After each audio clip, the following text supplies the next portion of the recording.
So after scrolling through Facebook, it doesn't take a genius to find out that Yu-Gi-Oh players are salty about this ban list. Honestly, I don't think y'all know what you're talking about. Here's why. If you flash back about, I don't know, a couple weeks ago, maybe a month, I don't know when it was, Konami released that statement explaining that they want to be more flexible with their ban lists, and they don't want to be caught in this scenario where they can only make changes to the ban list during like 3 or 6 month windows. Nothing wrong with flexibility. I think that's a really good idea. People seem to forget about that with the ban list. What flexibility means is that Konami can actually get away with now making less and less changes to the ban list. In fact, I don't think that we'll probably see more than just a few cards being hit on any future ban list as long as Konami's doing this. But I don't think that's a good thing. The reason so is because now that Konami wants to be more flexible and not just being caught making a ban list, like only having to be stuck with making a ban list just like every few months or so, or like every 6 months like how it used to be, if y'all remember that,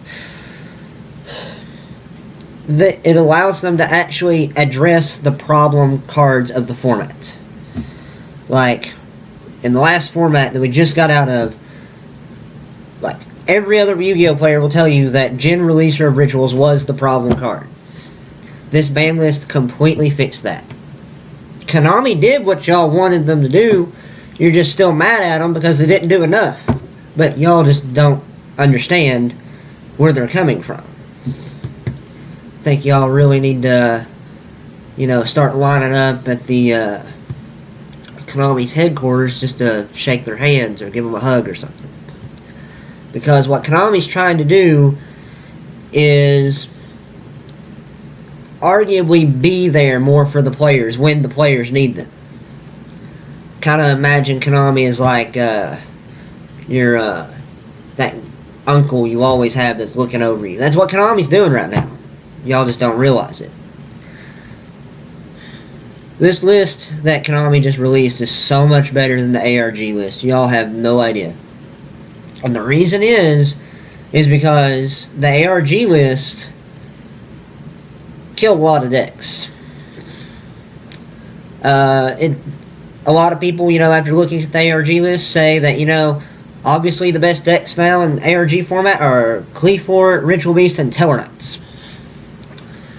Don't be surprised if you go to an ARG format or an ARG format tournament and you discover that everyone's playing those decks. And what it's going to end up being is it's going to be a three-way format between those three decks. It's going to be Teller Knights beat Ritual Beast, Ritual Beast beat Cleese, Cleese beat Teller Knights. Circle goes around. I think y'all just need to really stop and take a minute and appreciate what Konami's done for you. I think in the future, we're going to see a lot of what used to be known in the past as emergency ban lists. But they're not emergency lists anymore. Because an emergency list only takes place like in between ban lists when Konami can only make a ban list in between such and such date and another date. So they just have to address a certain card or cards in between the ban list. They don't have to do that anymore. Let's say next week, for example, we find out that, I don't know, for the sake of the argument, Ritual Beasts are dominating everything. Konami then has the option to just go and emergency hit Ulticanahawk. I kind of like that idea. Not necessarily hitting Ulticanahawk, but the fact that they can stop what they're doing and just hit a card for us at any time, whenever we need it to be.